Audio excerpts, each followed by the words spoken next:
11月2号是中华艺术科技大学57周年校庆的日子，真侪伫台湾各地校友拢赶回来为母校庆祝生日。总统赖清德以及副总统萧美琴也拢分别送来贺电祝福，场面热烈盛大。华裔校长李聘娥表示，艺术大学对着社区以及全国拢真重要。学校除了长期参与社会服务，为今年起也将 AI 融入去各学院的课程，为国家培养更侪艺术人才。医师大学在社区、在全国都很重要。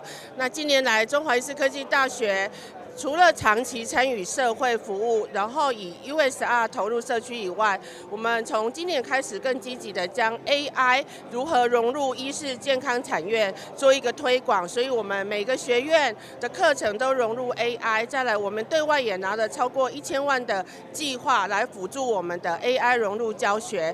那未来我们的目标是希望可以培养更多实用务实在地的人才，让我们的社会有足够的医事人员、照护人员，特别是长照老人照顾的部分。57周年校庆，总共有9位杰出校友得奖，分别是邵文娟、张兰英、高尤娜、谢秀英、何俊伟、庄婉淑、詹坤正、林介月、吴志忠。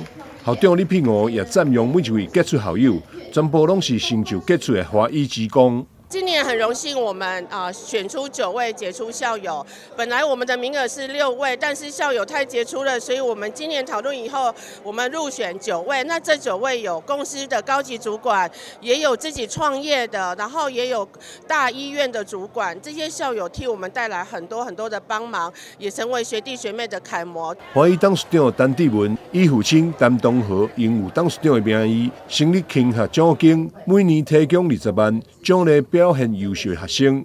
中华医大台南市校友会也发起电风义卖作法，受到校友热烈响应，义卖所得20万块，也将全数捐予经济弱势学生。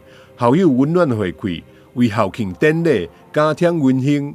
台南新闻张秀维采访报道。